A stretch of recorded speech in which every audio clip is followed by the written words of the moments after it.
पुर्तगाल की नेशनैलिटी को लेकर वो वीडियो बनाने लगा हूं, वो इंफॉर्मेशन आपसे शेयर करने लगा हूं जो अब से पहले किसी ने नहीं की होगी। मैंने कुछ पॉइंट्स बना लिए हैं ताकि मैं टॉपिक से इधर उधर ना हो जाऊं। पुर्तगाल में जब आप नेशनैलिटी अप्लाई करते हैं तो टिपिकली जो इस वक्त टाइम लाइन चल रही है वो है 24 से 36 महीने, अगर आप नेचुरलाइजेशन के थ्रू अप्लाई कर रहे हैं। अगर आप शादी की बेस पे कर रहे हैं, आर्टिकल 3 की बेस पे कर रहे हैं, तो वो टाइम लिमिट उसमें कम है, 18 से 24 महीने के दरमियान है।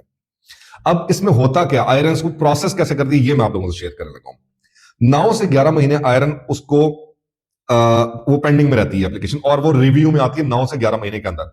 मिसाल है आज आपने 17 जनवरी को अपनी एप्लीकेशन सबमिट की है, तो 9 से 11 महीने के अंदर वो पेंडिंग में रहेगी और रिव्यू में जाएगी पेंडिंग से, ठीक है, उठा ली जाएगी, आयरन उसको उठा लेती है, ठीक है, आसान अल्फाज में। अगले जो 9 से 12 महीने, जब 11 महीने पूरे हो जाएंगे, फिर 9 से 12 महीने के अंदर वो एनालिसिस और चेक में चली जाती है आपकी एप्लीकेशन। एनालाइज करते हैं, सारे डॉक्यूमेंट्स पूरे हैं, क्रॉस चेकिंग वगैरह होती है। इवन आपके होम कंट्री भी इंक्वायरी भेजी जा सकती है, आपके होम कंट्री की एम्बेसी को भी इंक्वायरी भेजी जा सकती है। इसलिए 9 से 12 महीने उसमें लग जाते हैं उसमें। फिर अगले 6 से 8 महीने में जब ये सारी चीजें हो जाती हैं, फिर उस पर डिसीजन लिया जाता है कि आया ये एप्लीकेशन ठीक है, जो इंक्वायरी भेजी थी वो सारे सब तरफ से ग्रीन सिग्नल है, सारी चीजें ओके। उसके बाद आपको नेशनैलिटी ग्रांट की जाती है।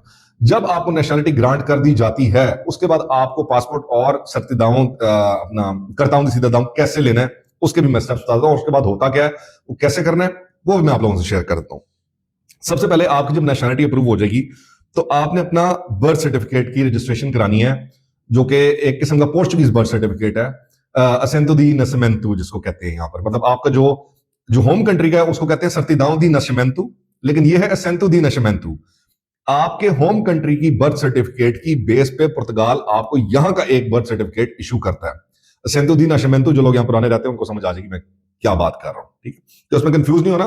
वो जो डाटा आपका अपना जो सर्तिदाओं दी नसमेंतु, जो आपका बर्थ सर्टिफिकेट ओरिजिनल है, वो अपनी जगह पर रहेगा और इनके रिकॉर्ड में रहेगा पुर्तगाल के, ठीक है। लेकिन यहां से आपको असेंतो दी नसमेंतु इशू कर दिया जाएगा। वो सर्टिफिकेट आपने लेना है और सिटीजन कार्ड और पासपोर्ट दोनों इकट्ठे अप्लाई कर देने हैं। लोजा सीधादाओं में जाकर आप अप्लाई कर सकते हैं। सिटीजन कार्ड अप्लाई करने के बाद 5 से 15 दिन में सिटीजन कार्ड मिल जाता है, और इसी तरीके से पासपोर्ट भी आपको 5 से 15 दिन में मिल जाता है। अगर आप अर्जेंट के बेसिस पे अप्लाई करते हैं तो 1 से 3 दिन के अंदर ये दोनों चीजें मिल जाती हैं। ये दोनों चीजें मिलने के बाद आपने मेक श्योर करना है कि अगर आपका कंट्री, होम कंट्री जो था पहले, वो अलाउ नहीं करता ड्यूल नेशनैलिटी पुर्तगाल के साथ, उसके जो ताल्लुकात हैं जो एम्बेसी फॉरेन लेवल पे, वो अलाउ नहीं करते पुर्तगाल के उसके साथ या उसके पुर्तगाल के साथ, तो आप एक नेशनैलिटी रख सकते हैं। तो उस वक्त आपने अपनी दूसरी नेशनैलिटी को रिवोक करना होता है, ठीक है। मिसाल आपने पुर्तगाल के लिए जाहिर है तभी लिया कि आपने दूसरी को रिवोक करना है, तो आपको रिवोक करवानी होगी ताकि आपको आगे कोई हर्डल्स या कोई परेशानी ना देखनी पड़े।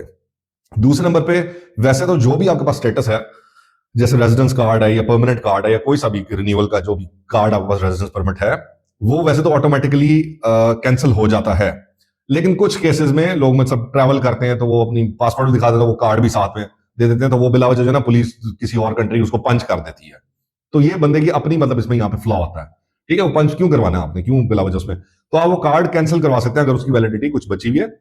सिंपल सा तरीका, आप उसको मेल कर सकते हैं। आईमा इसको डील करती है, आयरन उस कार्ड को डील करती है, तो आईमा को मेल कर सकते हैं, मुझे मेरी नेशनैलिटी मिल गई है, पासपोर्ट और करता हूं सीधा मिल गया, आप मेरा कार्ड रिवोक कर दो। तो वो रिवोक कर दो और आपको फिर वो कैरी भी नहीं करना चाहिए। जब आपके पास आ रहा है पासपोर्ट है और आपके पास करता हूं सीधा है, तो मैं नहीं समझता कोई बेवकूफ आदमी है जो के करेगा।